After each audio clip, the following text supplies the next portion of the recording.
We're now delighted to be joined over the telephone by our guest, Dr. Mona Arishy, the Women Empowerment Advocate. Dr. Mona, good afternoon to you, ma'am.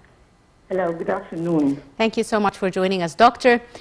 Let's first start, in your opinion, could you tell us the importance, what is the importance of the first assembled unit to protect women from violence? What does this mean? This is a significant act. It underlies, first of all, the respect and let me even call it due diligence that the government, the country, is finally giving half of its population, very, very important half of its population, Yes, indeed. and the focus on ensuring the safety, security, the psychological, let me say, well-being of women, even knowing that this unit exists. Right. Doctor, now the spread of the branches of this unit in different governorates, how will this work in order to protect women from the issue of violence against women, especially with the different areas that this phenomenon could be present in different cities and towns and villages in Egypt? Yes, this is very, very important, as you kindly mentioned, because the idea of violence would differ between one governorate and the other, given the social dimension, of course, and the psychological dimension as well. Yes. So in some governorates, it is very well accepted, even from the women. Yes. And then the way this is dealt with has to be customized. Of course, the law will not be at any point of time, compromised. Yes. But even so, the people working there, it's not just about having someone go to jail or protecting the women themselves.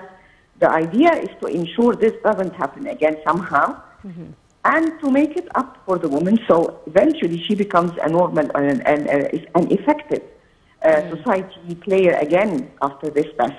Yes. Right. Doctor, let's talk a bit about the different kinds of violence against women. Lots of people will have the concept that violence against women is the physical abuse, but there are different forms of violence against women, whether it's verbal or psychological violence. Could we split them up a bit, and how will these units be well equipped to deal with the different sorts of violence that are inflicted on women? Okay, so let me first give you my own personal opinion, and then we can eventually move on to the real categorization of violence. Yes. As you kindly again mentioned, it starts very early when the young daughter, the young child, is somehow abused by even making her feel less than her brother at home. And she is always in need of proving herself. While on the other hand, her brother or whoever will be, her peer, be that in school, be that as a neighbor, be that wherever, even in university onwards, is not required to do so. So we all know that the woman needs to do twice as much to be dealt with as an equivalent to another, masculine peer. Yes. Even at home. I always, say that saying, the moment the mother herself asks her daughter to get something or do something that is not normally doable, like, for example, get a glass of water to your brother. This is where it all starts.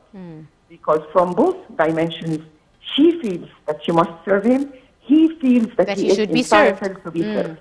Right? And onwards, and it can multiply, except when sometimes, and this is something that I would love even to see more focus on, the awareness, the education, the learning, the comradeship between both genders comes together, and they feel how important they both are to each other. Not even to the society, but to each other. A brother and a sister and a brother, and eventually, of course, a married couple, the spouse and his wife. Right. And the lady spouse. So this is where we need to start very early at home, and that would be by educating the mothers. And you know that all those let me say all those operations happening, the mutation of the young lady, female genital mutilation by the mother, and it is very well accepted. And you cannot. This is 87%. This is the case. I mean, if this is one of the most important percentages that we should look at. It happens from the mother against her daughter. So this is where we should be focused. And I know that the councils, all of them, the Women Council, the Child Council, are focused on that. Right. Still, we have a long way to go. So that's one dimension. And the second dimension is related to the other sex and how they would be, should be educated on, how the importance of feeling equal and behaving in that dimension will help society. Absolutely. Right. One final question, Dr. Muna. Now, women have come a long way, in the last few years in obtaining their rights, really. I wouldn't call them a victory, but they are women's rights that they should have had before.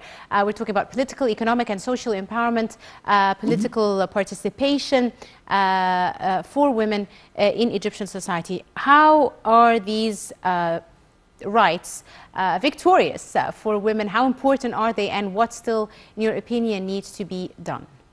Okay.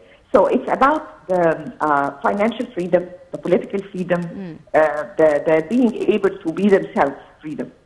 And this is happening even though it needs a lot of support, again, from the dimension of awareness and making people understand their rights, because there are many rights already there since a long time ago, and the women do not really exercise them. So this is where we need to put more focus. Yes. The idea here is go ahead and use those rights in the correct way. By giving them the financial freedom and also bringing women to it, which is something I want also to focus a bit about here, all the women in power, be that the entrepreneurs, be that in the political arena, either in the parliament or, even the ministers. Yes. Because I follow all the lady ministers on LinkedIn. And I make sure that their voice is heard on LinkedIn. I share all the posts because I am proud of them. And even those roles they play, be that in the political or social dimension, I want everybody to know about my country. Absolutely. And I want the other women to know about it. Absolutely. Right. I'm afraid that's all the time we have for this segment. Dr. Muna Arishy, Women Empowerment Advocate, thank you so much, ma'am, for your time and your insight. A very short break, and we'll be right back to continue. Do stay tuned.